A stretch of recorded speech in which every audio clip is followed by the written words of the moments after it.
joined here by two of the best in the business, Tim Legler, Chiney Ogwumike. It was a journey to get here from Oklahoma City. Wasn't the easiest. We got some delayed flights. We had some road tripping. Yes. But don't fear. We got here. We are ready to go. The Oklahoma City Thunder have touched down, and the Indiana Pacers are back here at home. And just a couple of minutes ago, I sat down with Tyrese Halliburton for an exclusive interview. Guys, he was glad to have spent the night in his own bed, and he is gearing up here for Game 3. Tyrese, this is the first NBA Finals that Indiana has hosted since 2000. You were like 3 months old.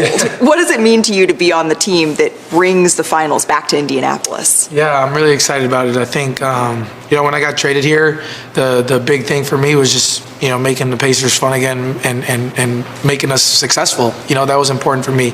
I wanted to be the best version of myself and help this team get back to where they're accustomed to being, which is winning basketball.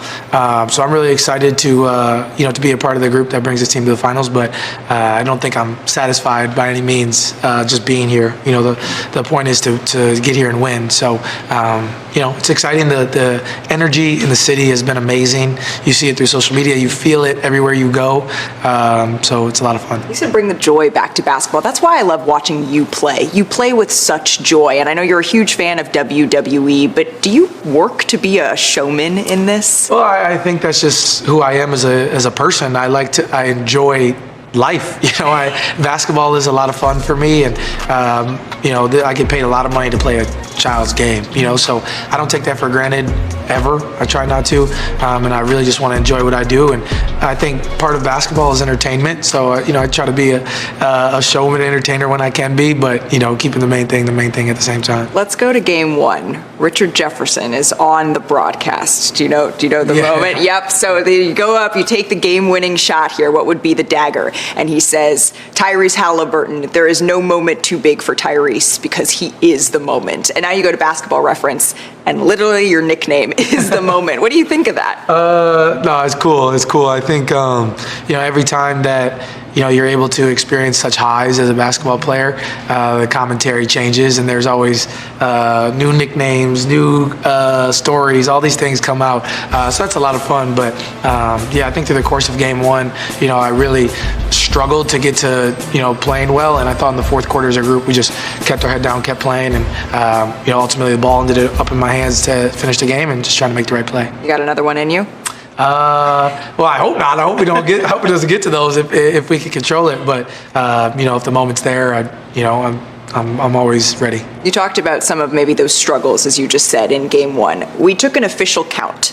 You said the word paint, as in I need to get to the paint, 8 times in your Game 2, after your Game 2, your interview there. Can you just paint a picture for me, almost like we're inside a video game, of you're trying to get downhill? What does it look like? What are you seeing? You see Alex Cruz over here. Oh, Shea's over there. Can you just visually take me there? Yeah, I think what this defense does so well is they're in to out at such a high level. So every time you're driving, it feels like there's more bodies than there really is, right? Like all those guys are so good at being in to out, being in 2 spots at once. They're all elite defenders. So, when I'm driving, I think even the slightest second of hesitation gives my defender time to get back in front of me and this defender time to get back out to the gap. So it feels like they're in more spots than they really are at times. And they really are, probably the best defense I've ever seen, in my career.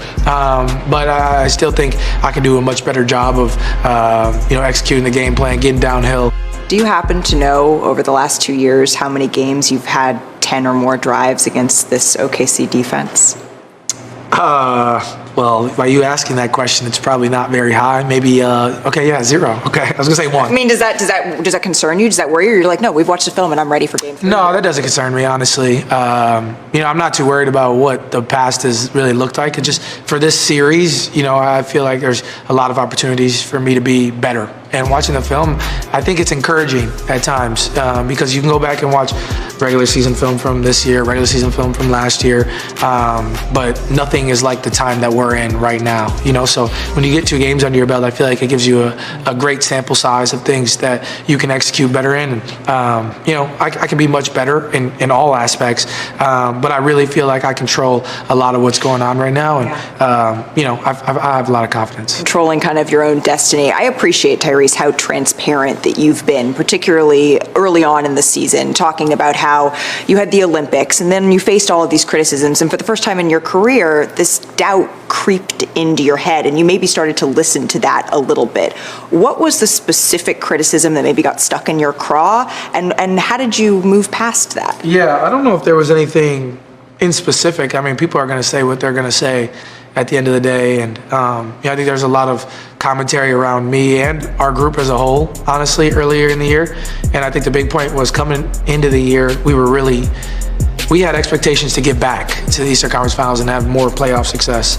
But everybody else's expectations were, they're just going to repeat being the Hawks from a couple of years ago. They got lucky to get to the conference finals and then they're not going to do very well. I mean, we were 2 weeks into the season and people were saying, they're not going to make the playoffs. Like, for me being, feeling as if I'm the leader and, one of the guys at the forefront, I felt like I was letting our group down. For me, the biggest thing was just finding, where I could be better, how I could be better, and being honest, having honest conversations with people who, I really respect their opinions, because I think in the world right now, you get so many unwanted opinions, but you got to choose who you listen to. And so for me, the biggest thing was going and talking to, mental health professionals, my coaches, my friends and family, my teammates, just being honest, like, hey, this is how I'm feeling right now.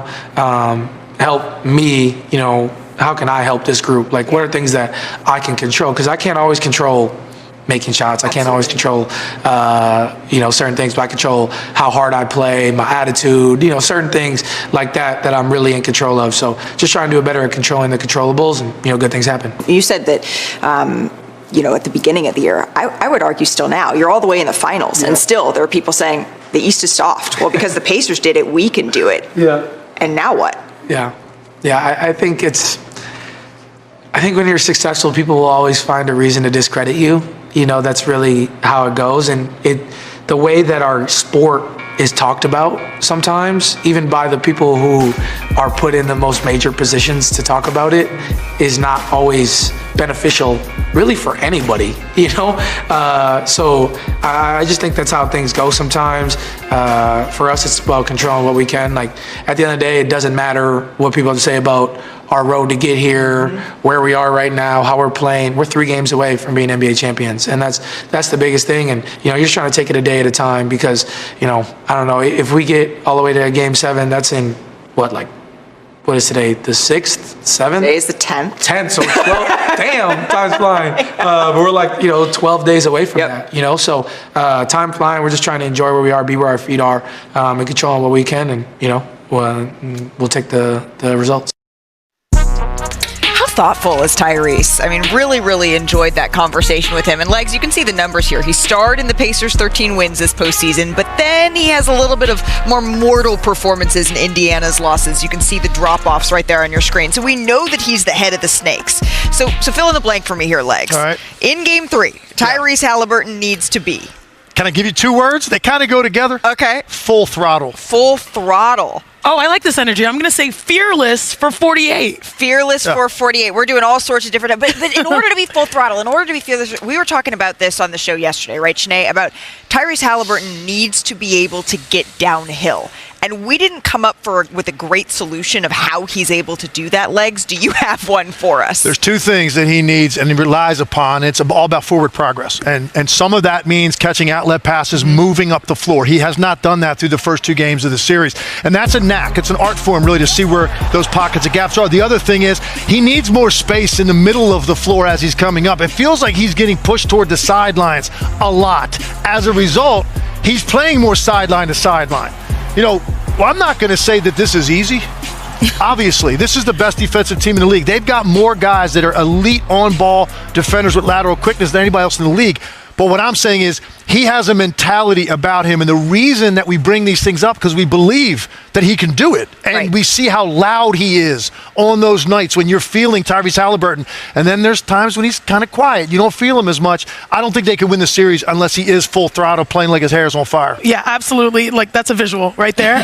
But you're right. It's all about forward progress, and I think you can take a lot from the fourth quarter of Game 2, where he went 5 for 6, because, again, I say he needs to be fearless for 48. Someone needs to just tell him, hey, it's the fourth quarter in the first, because these types of plays will be great. My coach used to tell me all the time, sprint to score. There's an excellent back screen that allows Tyrese Halliburton to get backdoor. Beautiful shovel pass. And this is the floater that I have fallen in love with. He can shoot that in the first quarter to get himself going. And this is an inbounds play. Again, sprint to score, this time off of a roll and rise with a back screen action that's going to get the drop coverage in shambles. What we saw here now is now you have an open paint. You mentioned, post game, he said paint multiple times because that's where he eats. If he sprints to score and Coach Carlisle utilizes some of those back screens, I think that will free him up so that you're not seeing numbers like this in the first 3 quarters, 15 points in the fourth. He goes off. You need that type of production over 48 minutes. He is fully capable of it. So does Gainbridge Fieldhouse legs? He has 16 of his 31 points in the fourth quarter in this series, right? Do they just need to play, it's the fourth quarter, the crowd needs to go what? They need to play that before tip-off? Yes. I think they do, right from the beginning. Don't you feel like we all kind of immediately notice it with him? Yeah. In the first 6 minutes, it kind of feels different on those nights that we're talking about. When he's quieter, when he's loud, I feel like you feel his presence right from the beginning. He gets his swagger. His team plays off the swagger.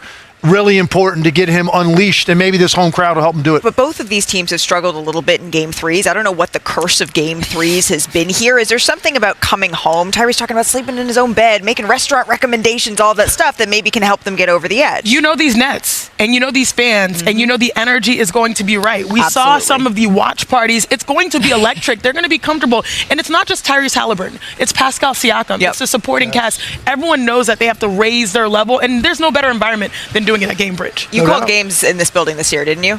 This is probably the only top team in the league. I was not in the building. I called Pacers, man, it's going to be. But on the road, so I can't wait until we get to game 3. It's going to be so electric. I cannot wait. It's what most road wins in a season in NBA history. That's one shy of the Bulls in 96, and then the 16 and 17 Warriors. Here's SGA speaking with reporters today. The way I see it is like the series is 1-1. The goal is to win 4 games, and after it being 1-1, it's now the goal is to get to 3 games, and it's first team to 3. So kind of like it's a blank slate. It's a scratch, 1-1, 0-0, and it's first to 3. I like that mentality. It makes this game 3 that much more exciting. As we say howdy to our reporter, Tim McMahon, who's covering the Oklahoma City Thunder for us. I love when NBA Today has multiple Tims on the show. Let's talk a little bit about Shai here, Tim. Because when you're looking at game 2, what is it that he can take from that performance in his quest, in his words, to be the first to 3? Howdy, Malika. I don't know if there's such a thing as a mediocre 38-point performance, but by Shai's MVP standards, that's what he had in game 1. And then game 2, that was SGA. That's the guy who was the MVP. Everything was decisive. It was efficient. His passing was as brilliant as his scoring. And one thing they did in that game, they set these screens further away from the hoop on average than any other game in his career. There were 24 screens that were set 30-plus feet away from the hoop. The Thunder averaged 1.55 points per possession on those plays. That is printing money in the NBA. So, Shai says he tries to be ready for everything, doesn't necessarily try to predict what the other team's going to do, just read and react. You got to imagine the Pacers are going to try to find some kind of different answers because SGA and the Thunder just picked them apart with that high pick and roll in game 2. Yeah, we're going to be watching to see if that's an adjustment that they make. Hey, Tim, before we let you go, we saw you got some cowboy hats before you left Oklahoma City. I'm a little salty that we didn't get invited to the party, but you said that you were the best looking of the 3. We couldn't get one that fit Perk? Man, Perk. You're the best looking of the 3, Tim? Listen, of the 4 when you include Bond Temps, but that's like being the toughest guy in the choir with that crowd. That's not a very impressive statement. Well, you know what? We may need to have you bring on some of those hats to set. We really appreciate the time. Let's go from one Tim to another. It's my favorite thing to do as we dive in with the one and only Tim Legler. A little Legler's Lab on SGA because he's been incredible. How's he getting it done? Well, to Tim's point, let's talk about these high ball screens and what the issue has been for Indiana. Containment at the point of attack has been basically non-existent. And And there's a few things that they can do to adjust. Again, none of this stuff's easy, but I think it starts with this. You can't square him up defensively. You've got to establish what side you want to force him to, because that's where your help is going to be. When you give him a choice of either direction, he's going to destroy you. Also, I think if the screen's this far out, maybe go under, meet him on the other side. If you are going to switch it, keep him going in that direction. Force him to that strong side corner where the rotations are more obvious. Instead, nobody really knows when to step up when he goes to the middle of the floor. And if you're going to give him that shot, a steady diet of it, he might break the single-game playoff scoring record if you allow him to do that. Second thing, you have to make sure you communicate what side your help is coming up on.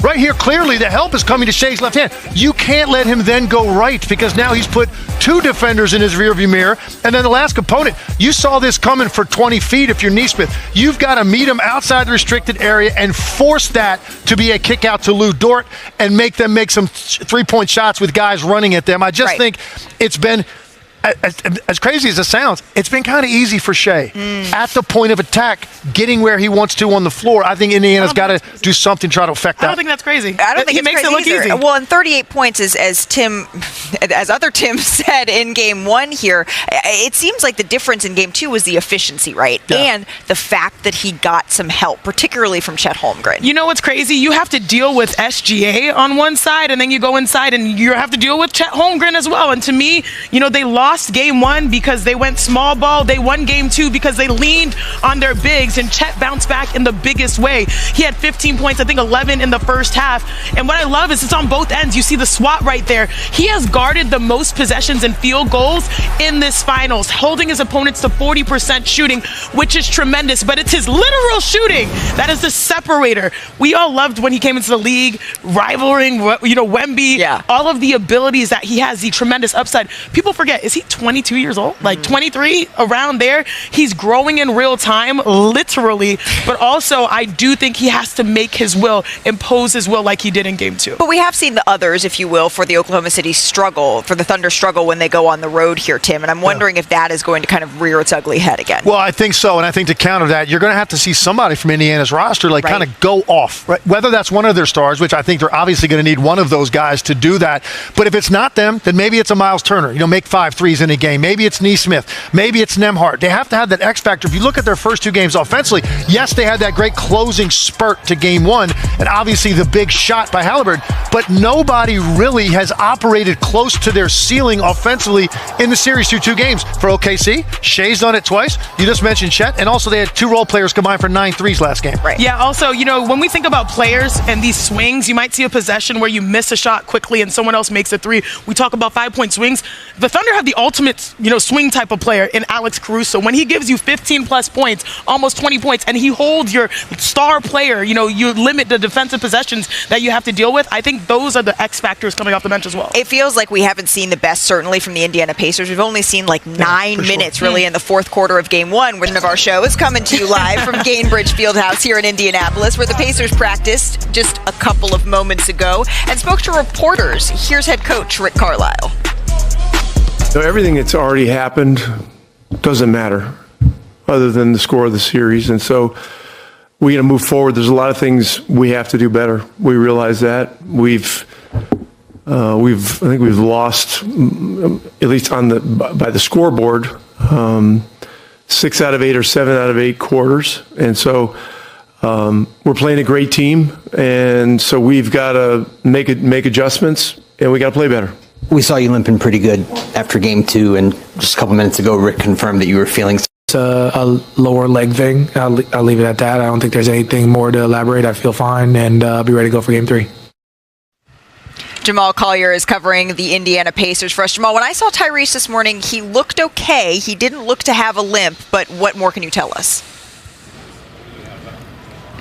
Well, Malika, he was a full participant at practice this afternoon for the Pacers, and you heard him downplay it there again. He expects to play in game 3, and we saw the last about 30 minutes of Pacers practice. Halliburton was out on the court. He was moving around, looked to be pretty well to my eye. He did have some tape above that ankle, but again, it's the time of year where everybody is sort of dealing with some sort of discomfort and nagging injuries when you play this late into a season.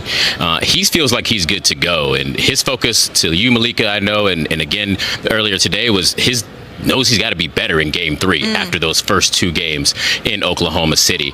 The Thunder have put a lot of pressure on him. It's something that the Pacers have seen throughout this run. The Knicks, the Cavs, teams that really sort of face guard Tyrese and try to get him out of the game. Don't let him, sort of get his teammates involved and rack up those assists. And the difference that he said with this Thunder team is just the variety of defenders that they have, the way that they change up their looks and sort of give you random defenses that he has to prepare for. This is the time where he looks to film. He says having 2 games on film to be able to study and figure out advantages against this Thunder team is going to be helpful for him going forward.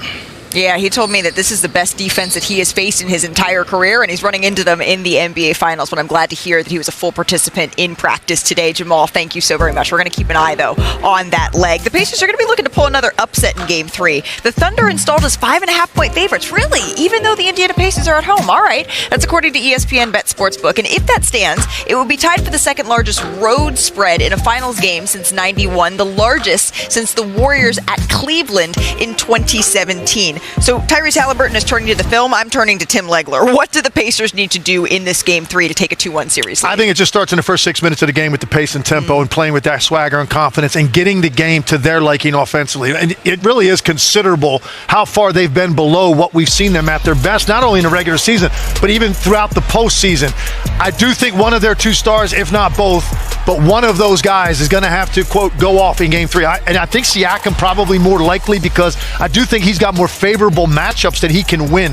He's got a lot of smaller defenders on him, so I think he has to have a big game. He had 3 30-point games in the Knicks series. They won all 3 of those games, not coincidentally. So I look for Siakam to come out, set the tone. Halliburton obviously playing faster. This crowd, get them energized. Why so serious? I feel like we should celebrate Indiana, right? We've got a couple of fans out here. This isn't just basketball like it is in 49 states. This is Indiana. This is the home. This is the home. And when you think about it, you guys, they did their job. They stole one on the road. Now they're coming back home. And if you want to win Game 3, it's time for my checklist. I'll tell you the 3 things you absolutely need to do.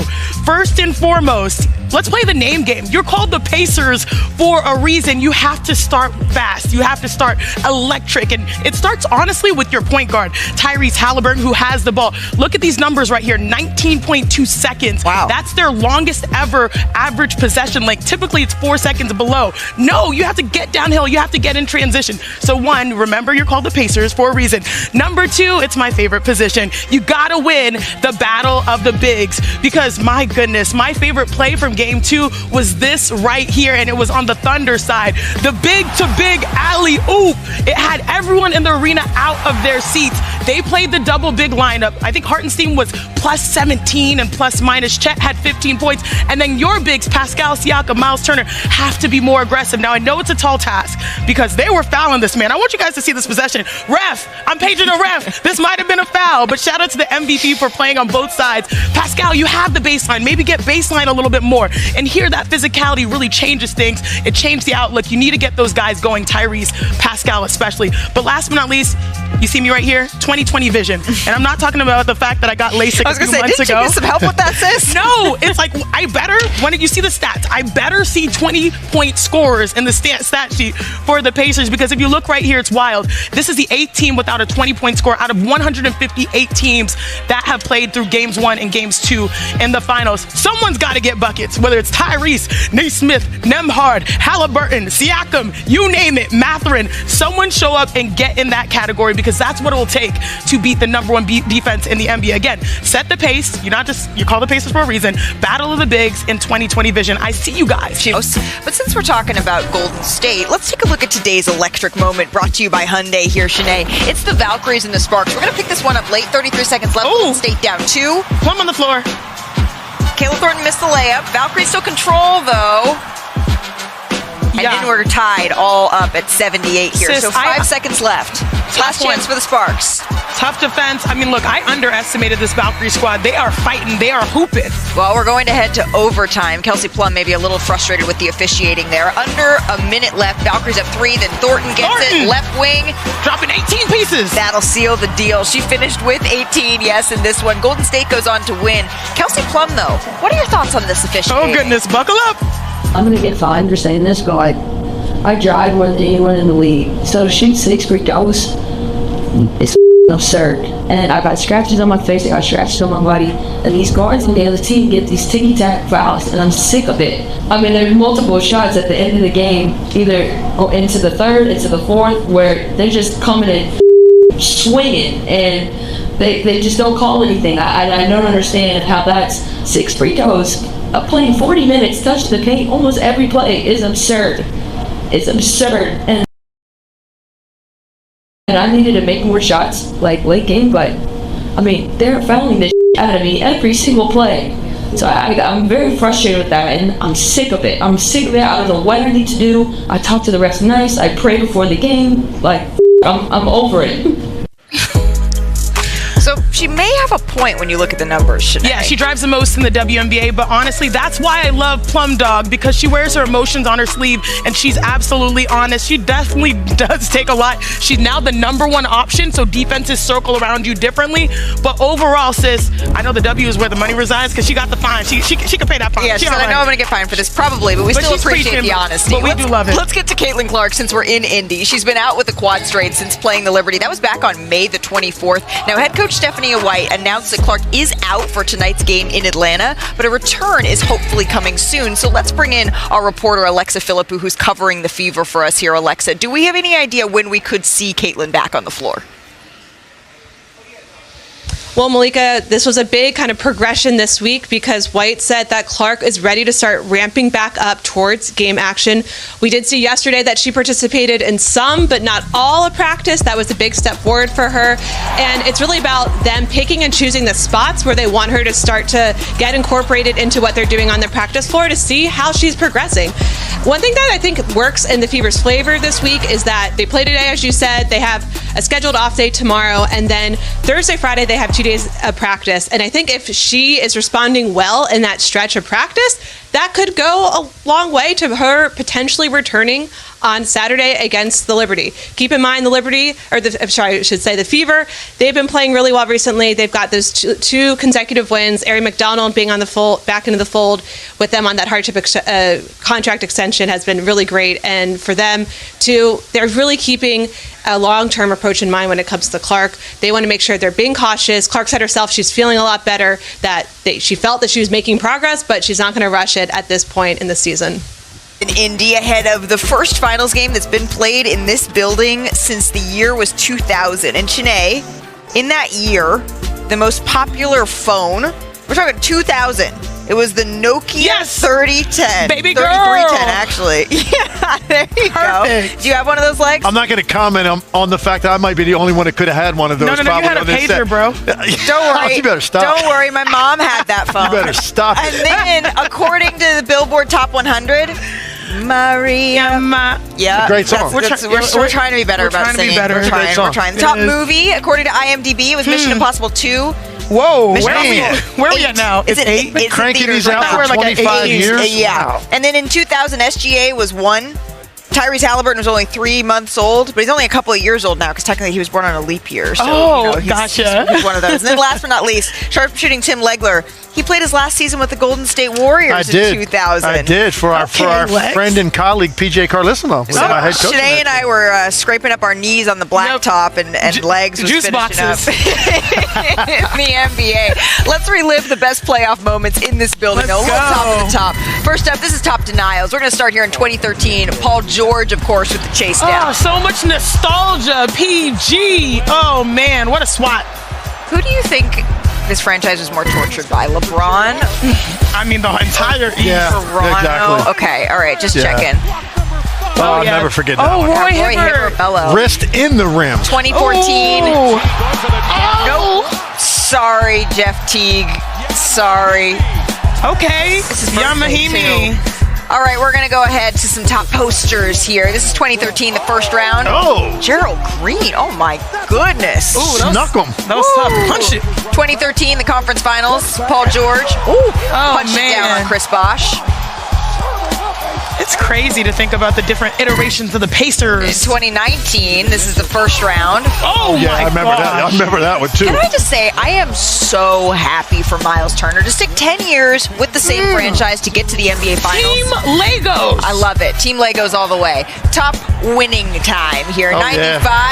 Oh, yeah. Ooh, Man, that's like a hooper's dream right there. That finish. That's a lot of presence to go with that up fake right touch. there. And then, of course, you got 98, Reggie Miller. Clutch game winner here against the Bulls. That big shove. Get off me.